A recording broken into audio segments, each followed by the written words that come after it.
So student, last lecture में हम लोग ने यूनियन इंटरसेक्शन देखा था, तो आज हम लोग डिटेल में देखेंगे कॉम्प्लीमेंट ऑफ सेट। तो किसी भी सेट का कॉम्प्लीमेंट लिया जाता है, किस तरह से लिया जाता है उसको देखते हैं। तो कॉम्प्लीमेंट हमेशा यूनिवर्सल सेट के रिस्पेक्ट में लेते हैं। लाइक जैसे यूनिवर्सल सेट सपोज कर लो, दे रखा है 1 2 3 4 5 6। तो किसी भी सेट का कॉम्प्लीमेंट लाइक ए सेट है, सपोज ए सेट दे रखा है 1 2 3 और हमें ए सेट का कॉम्प्लीमेंट बताना है, तो with respect to universal set ही बताया जाएगा। किसके रिस्पेक्ट में बताएंगे? यूनिवर्सल सेट के रिस्पेक्ट में। ए कॉम्प्लीमेंट को हम ए डैश भी लिखते हैं, ए कॉम्प्लीमेंट को ए और सुपरस्क्रिप्ट में सी भी लिख सकते हैं, ए बार भी लिख सकते हैं। तो करना यह होता है, अगर ए का कॉम्प्लीमेंट बताना है तो यूनिवर्सल सेट से ए के सारे एलिमेंट सब्ट्रैक्ट कर दो, ए का कॉम्प्लीमेंट आ जाएगा। फॉर एग्जाम्पल 1 2 3 रिमूव कर दो तो बचेगा क्या? 4 5 6। सिंपल, क्लियर है? तो ये सिंपली ए का कॉम्प्लीमेंट आ जाएगा। और ये बात इंपॉर्टेंट है, यूनिवर्सल सेट होना जरूरी है। किस कॉन्टेक्स्ट में बात करी जा रही है, ये बात इंपॉर्टेंट है। ए सेट दे रखा है और इसका कॉम्प्लीमेंट बताना है, तो ए के बाहर जितना भी बचा inside universal set, that is a complement. ये क्या हो गया? A complement A dash. Simple सी बात है। तो अब बेसिकली इसको क्वेश्चंस के थ्रू और बेटर समझते हैं हम लोग। डिफरेंट टाइप के जितने भी पॉसिबल क्वेश्चन हो सकते हैं कॉम्प्लीमेंट में, वो सारे इंक्लूड करें यहाँ पे। तो उसको देखना स्टार्ट करते हैं वन बाय वन। और इन क्वेश्चंस के बियॉन्ड यहां पे कोई स्कोप नहीं बनता है कुछ और आने का। लाइक क्वेश्चन नंबर 1 देखो, यूनिवर्सल सेट दे रखा है 1 2 3 4 5 6 7 8 9। ए सेट है 1 2 3 4 और हमें फर्स्ट नंबर पे ए बार बताना है। तो ए बार अगर बताना है तो यूनिवर्सल सेट से तुम 1 2 3 4 हटा दो, तो क्या बचा? 5 6 7 8 9। सिंपल सी बात है। बी बार बताना है तो 2 4 6 8 सब्ट्रैक्ट कर दो इससे। यूनिवर्सल सेट से 2 4 6 8 सब्ट्रैक्ट करेंगे तो 2 हटा दो, 4 हटा दो, 6 हटा दो, 8 हटा दो, तो बाकी सारे ऑड नंबर बचे। ठीक है। अब ए यूनियन सी, ए का यूनियन सी से निकालना है और फिर उसका कॉम्प्लीमेंट लेना है। तो ए का यूनियन सी से लोगे तो 1 2 3 4 5 6 आ रहा है। ए का यूनियन सी से लेंगे, इंक्लूड करेंगे दोनों के मेंबर्स, तो 1 2 3 4 5 6 आ रहा है। और उसका कॉम्प्लीमेंट बताना है, तो ये सारे 1 2 3 4 5 6 ये सारे एलिमेंट यूनिवर्सल सेट से हटा दें तो 7 8 9। ठीक है। सिंपल से क्वेश्चन है लेकिन एक बार करना जरूरी है। ए यूनियन बी करें अगर हम, ए यूनियन बी 1 2 3 4 6 8 और उसका कॉम्प्लीमेंट निकालना है, तो यूनिवर्सल सेट से 1 2 3 4 6 8 सब्ट्रैक्ट करोगे तो क्या बचेगा? 5 बचेगा, 7 बचेगा, 9 बचेगा। सिंपल, क्लियर है? ए बार का बार, ए बार का बार, ए कॉम्प्लीमेंट का कॉम्प्लीमेंट लोगे तो ए ही आता है। ए कॉम्प्लीमेंट का कॉम्प्लीमेंट लिया जाएगा तो ए आएगा। बी माइनस सी, बी माइनस सी का बार, बी से पहले सी के एलिमेंट सब्ट्रैक्ट कर दें, तो कॉमन एलिमेंट क्या है? 3 3 यहां है नहीं, 4 है 4 हटा दो, 6 है 6 हटा दो, तो कितने बचे? 2 एंड 8। और उसका कॉम्प्लीमेंट लेना है यूनिवर्सल सेट से, तो क्या करना होगा? 2 और 8 हटाना होगा, तो 1 3 4 5 6 7 9। 2 और 8 हटा दिया तो सिंपल सा बी माइनस सी का बार आ गया। तो सिंपल क्वेश्चन है लेकिन एक बार करना जरूरी है, ठीक है, तभी कॉन्फिडेंस आता है। तो अब और देखते हैं कि कॉम्प्लीमेंट में और किस तरह के क्वेश्चंस बन सकते हैं। Taking the set of natural number as universal set. Universal set क्या है? नेचुरल नंबर का सेट है। Write down the complement of the following set. अगर x इवन इंटीजर है तो इसका कॉम्प्लीमेंट क्या आएगा? इसका कॉम्प्लीमेंट आएगा x is such that x odd integer हो जाए, ऑड नेचुरल नंबर हो जाए। प्रॉपर्टी फॉर्म में, अगर प्रॉपर्टी फॉर्म में लिखा हुआ है तो हमें यह सेट भी प्रॉपर्टी फॉर्म में लिखना होगा। x ऑड नेचुरल नंबर है तो उसका कॉम्प्लीमेंट क्या होगा? x even natural number. Clear है ऊपर वाले का? x positive multiple of 3, x positive multiple of 3, और चूंकि सारी बात नेचुरल नंबर में करी जा रही है तो इट मींस ये 3k टाइप का नंबर है। तो इसको हम ऐसे लिखेंगे, x is such that x जो हो वो 3k टाइप का ना हो, k इज नेचुरल नंबर, मतलब x 3 से डिविजिबल ना हो। अगर x 3 से डिविजिबल नहीं है तो वो या तो 3n+1 डिवाइड करने पे 1 रिमाइंडर देगा या 3n+2 डिवाइड करने पे 2 रिमाइंडर देगा। ठीक है, अब इसका कॉम्प्लीमेंट निकालना है। x is a prime number, तो प्राइम नंबर का कॉम्प्लीमेंट होगा x is a composite number.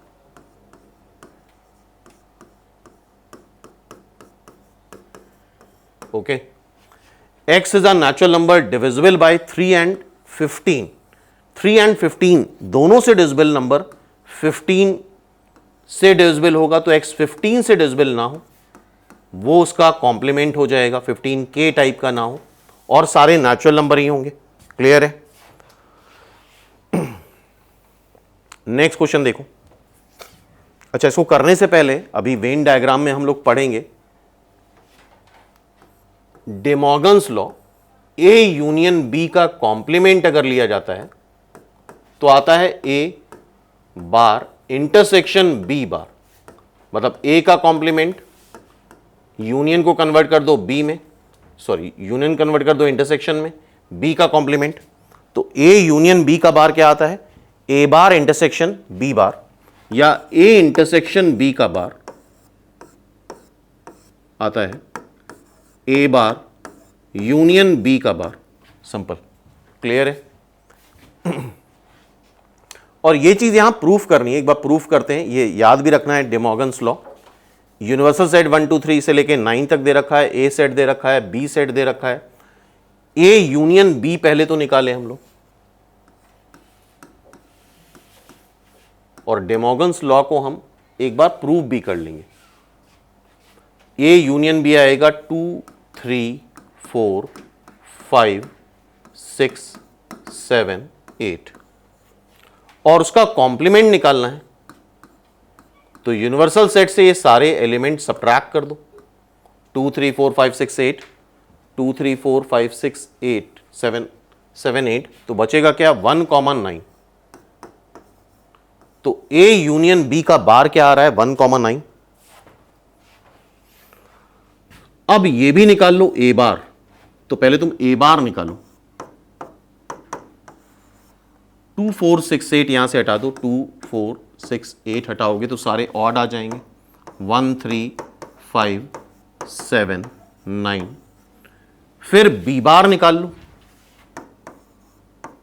Universal set से 2 3 5 7 हटाएं, 2 3 5 7 हटाएं तो आएगा 1 4 6 7 है, 8 है, 9। ठीक है, और ए और बी का इंटरसेक्शन ले लो, ए बार और बी बार का इंटरसेक्शन ले लो। ये तो 1 9 आ रहा था, दोनों में कॉमन देखो क्या आ रहा है? 1 और 9। तो ये डे मॉर्गन्स लॉ प्रूव भी हो गया सेट के टर्म में, जब एलिमेंट्स दे रखे। ठीक है भाई, तो फर्स्ट लॉ क्या है ये याद कर लो। अभी वेन डायग्राम वाले लेक्चर में इसको प्रूफ करेंगे। ए यूनियन बी का बार अगर है तो इंडिविजुअल बार बनाए हम, और यूनियन की जगह इंटरसेक्शन बना ले। सिंपल सी बात है। ठीक है, और इसी का दूसरा वर्जन क्या है? A intersection B. पे बार अगर बना है तो हम इंडिविजुअल बार बनाएं और यूनियन बना के बी बार बना दें। सिंपल। ठीक है, दीज आर डे मॉर्गन्स लॉ। तो जिसको हमने सेट के हेल्प से प्रूव भी कर दिया, और इसी का सेकेंड फॉर्म आई थिंक अब तुम लोग कर सकते हो, ए इंटरसेक्शन बी निकालो और उसका बार निकालो, फिर ए बार निकालो बी बार निकालो और उसका यूनियन निकाल लो। इसको भी देखोगे निकाल के दोनों सेम आएगा अकॉर्डिंग टू गिवन सेट, इस सेट के अकॉर्डिंग। क्लियर है? तो ये प्रैक्टिस कर सकते हो अपने आप। नेक्स्ट देखते हैं कॉम्प्लीमेंट में और क्या बन सकता है वेन डायग्राम के टर्म में। तो ये एक अच्छी चीज है, पहले इसको समझते हैं हम लोग कैसे करते हैं। ध्यान से देखो,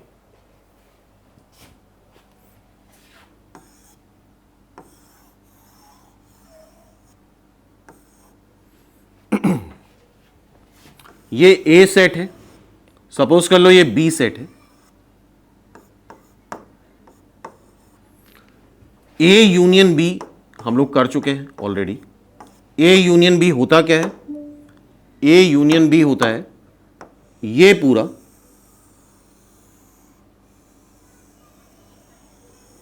ठीक है, ये पूरा रीजन ए यूनियन बी होता है।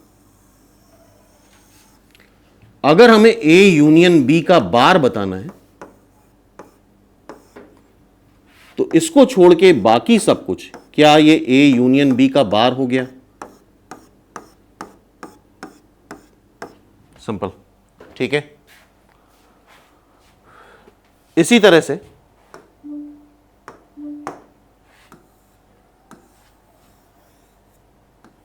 ए ये है, बी ये है,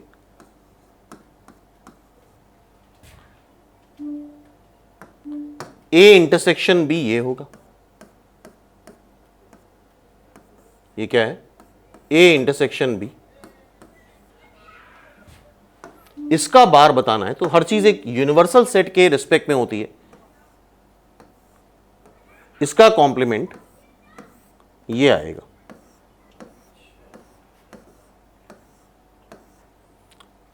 ये ए इंटरसेक्शन बी का बार है, जिसमें ये एम्प्टी स्पेस भी आ रहा है जब कोई भी सेट अकर नहीं कर रहा है, ओनली ए आ रहा है, ओनली बी आ रहा है, ठीक है।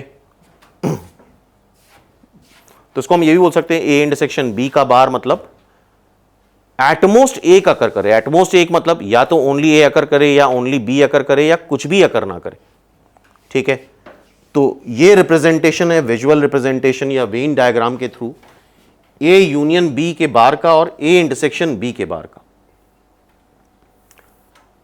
अब देखो, अब आई थिंक कर सकते हैं हम लोग, यहां पे वही चीज है, वेन डायग्राम बनाना है, ए यूनियन बी फिर से बना लेते हैं। ए सेट ये है, बी सेट ये है,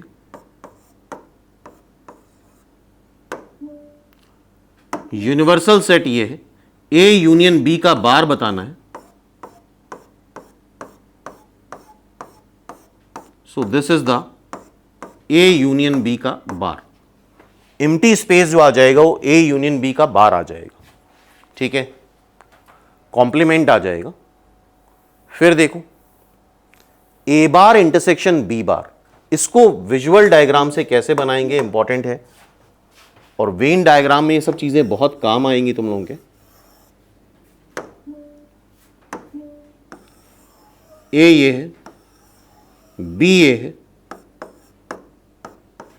पहले ए बार बनाओ फिर बी बार बनाओ और उसका इंटरसेक्शन लो। पहले हम ए बार बनाते हैं, ए बार मतलब ए के बियॉन्ड सब कुछ,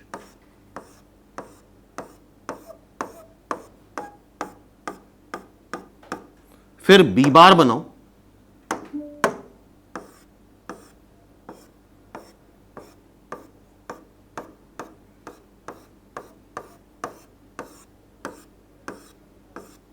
ये बी बार हो गया, ठीक है।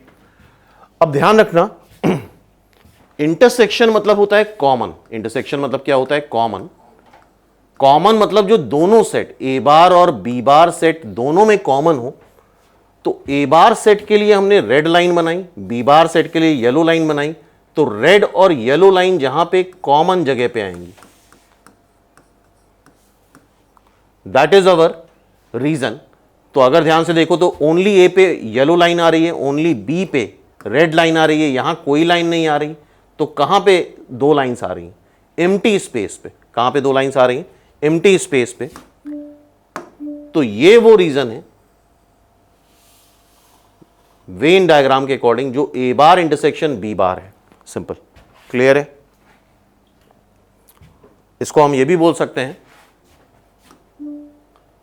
यूनिवर्सल सेट से तुम सब्ट्रैक्ट कर दो क्या, ए यूनियन बी, या सिमिलरली ये ए यूनियन बी का बार ही तो है, which is eventually according to day Morgan's law A bar intersection B bar. Clear है। लेकिन ये डायग्राम बड़ा इंपॉर्टेंट है, इससे बहुत सारे क्वेश्चंस अभी देखेंगे हम लोग, वेन डायग्राम में सॉल्व करेंगे। नेक्स्ट देखते हैं, इसको भी विजुअल डायग्राम से बनाना है, ए इंटरसेक्शन बी लेना है और फिर उसका बार बनाना है। तो एक बार फिर से इसको बना लेते हैं।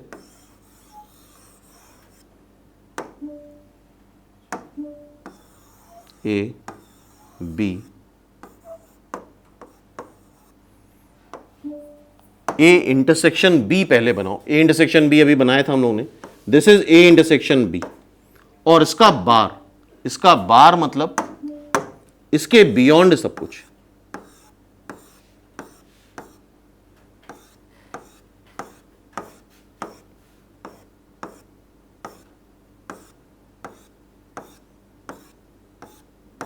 ठीक है, तो यहां जहां पे येलो लाइंस मिल रही हैं that is A intersection B का बार, ए इंटरसेक्शन बी का bar, and according to day Morgan's law ये क्या होता है, A bar union B bar, A bar union B bar.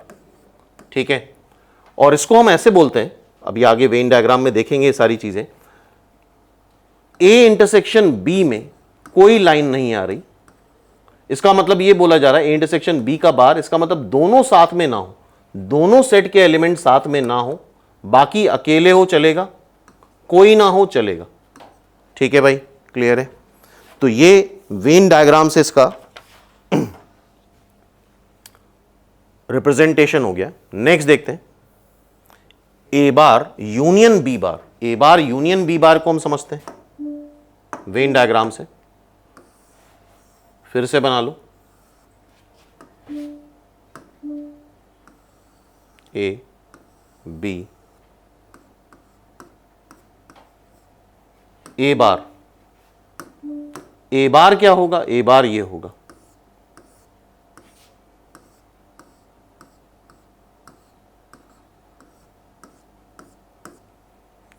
B bar different colour से बनाओ, बी बार क्या होगा, बी के बियॉन्ड सारी चीजें, और यूनियन लेना है। यूनियन में ध्यान रखना, यूनियन में कोई भी लाइन अगर एक बार आ जाए, कोई भी एलिमेंट अगर एक बार आ जाए किसी भी सेट में तो यूनियन में आ जाता है, दो बार आ जाए तो भी एक बार आता है। तो जहां पे भी एक लाइन आ रही है, एक लाइन ओनली ए पे आ रही है, एक लाइन ओनली बी पे आ रही है, ध्यान से देखो, और दो लाइंस एम्प्टी स्पेस पे आ रही हैं, और यहां पे कोई भी लाइन नहीं आ रही। ठीक है, तो ये रिप्रेजेंटेशन है ए बार यूनियन बी बार का, और ये अगर देखा जाए A bar union B bar, A bar union B bar according to day Morgan's law ये ए इंटरसेक्शन बी का बार ही है, जो कि अभी बनाया भी था ए इंटरसेक्शन बी का बार। ठीक है, सिंपल। तो आई होप ये डायग्राम इस तरह से बना सकते हो, सिंपल तरीका है कॉम्प्लीमेंट लेने का। कुछ और क्वेश्चन है इससे रिलेटेड, क्या क्या किस किस टाइप के क्वेश्चंस बन सकते हैं, ध्यान से देखो। U is the set of all triangle in a plane. ठीक है, यूनिवर्सल सेट क्या है, all triangle in a plane. If A is the set of all triangle with at least one angle different from 60। At least one angle different from 60 का मतलब यह हुआ तीन angle होते हैं। अच्छा, चूंकि ए सेट दे रखा है तो हम PQR ले लेते हैं। एटलीस्ट एक एंगल डिफरेंट फ्रॉम 60 का मतलब यह हुआ कि कम से कम एक एंगल 60 नहीं होना चाहिए। कम से कम एक एंगल 60 नहीं होना चाहिए, इसका मतलब तीनों में से कोई भी एंगल 60 नहीं होना चाहिए। कम से कम एक एंगल 60 नहीं होना चाहिए का मतलब क्या हुआ, एक एंगल 60 ना हो, या दोनों ना हो, या तीनों ना हो। क्लियर है? तो अगर एटलीस्ट वन एंगल 60 नहीं होगा, इसका मतलब तीनों में से कोई भी एंगल 60 नहीं हो सकता। तीनों में से अगर कोई भी एंगल 60 नहीं हो सकता तो तीनों भी 60 नहीं हो सकते। इसका मतलब ए सेट में इक्विलैटरल ट्राइंगल, मतलब ट्राइंगल का सेट अगर यू मान ले, तो उससे क्या सबट्रैक्ट कर दें, इक्विलैटरल ट्रायंगल। इक्विलैटरल ट्रायंगल नहीं हो सकता क्योंकि इक्विलैटरल ट्रायंगल में सारे एंगल क्या होते हैं 60। अच्छा, आइसोलेस हो सकता है,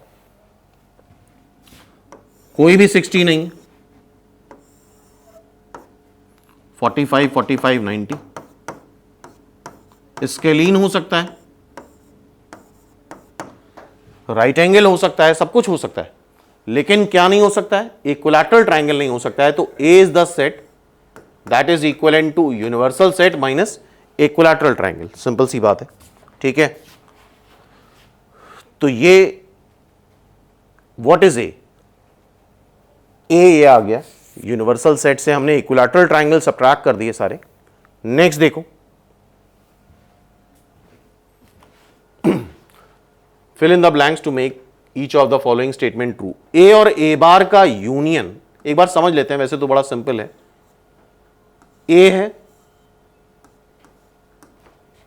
ये यूनिवर्सल सेट है, A is this and A bar is this.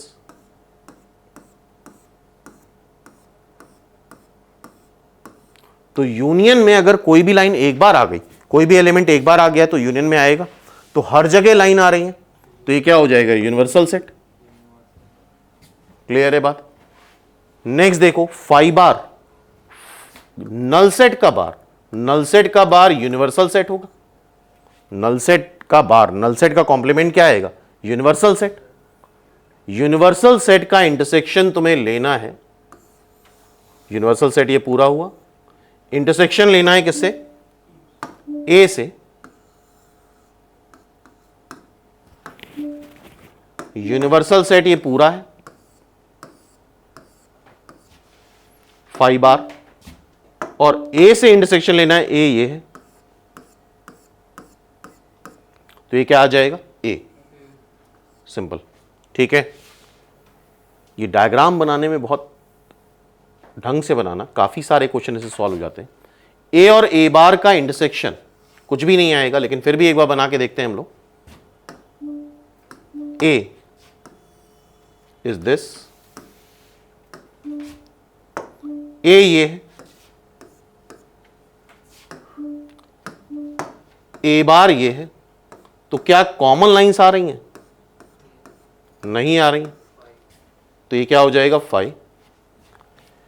Universal set का कॉम्प्लीमेंट नल सेट आएगा, सब कुछ यूनिवर्सल सेट है, उसका कॉम्प्लीमेंट ले लोगे तो कुछ बचेगा ही नहीं, that is null set. Null set का इंटरसेक्शन, नल सेट जिसमें कुछ है ही नहीं उसका इंटरसेक्शन अगर तुम ए से लोगे तो कुछ भी कॉमन नहीं आएगा, 5 आएगा। नल सेट का इंटरसेक्शन ए से क्या आ जाएगा, नल सेट आ जाएगा, क्योंकि नल सेट के पास कुछ है ही नहीं, ए के पास कुछ थोड़ा बहुत है, तो जब कुछ है ही नहीं तो कॉमन कहां से मिलेगा, सिंपल सी बात है, ठीक है। तो I hope complement of set में जितने भी पॉसिबल क्वेश्चंस थे वो सारे कवर कर लिए। तो अगर कुछ भी एग्जाम में आएगा तो उसके बियॉन्ड नहीं आ सकता। तो अब नेक्स्ट लेक्चर में हम लोग डिफरेंस ऑफ सेट और symmetric difference of set discuss करेंगे। देन उसके बाद वेन डायग्राम के काफ़ी सारे क्वेश्चंस जो कि डिफरेंट ईयर्स में आ चुके हैं, आ सकते हैं, वो सारे डिस्कस करेंगे।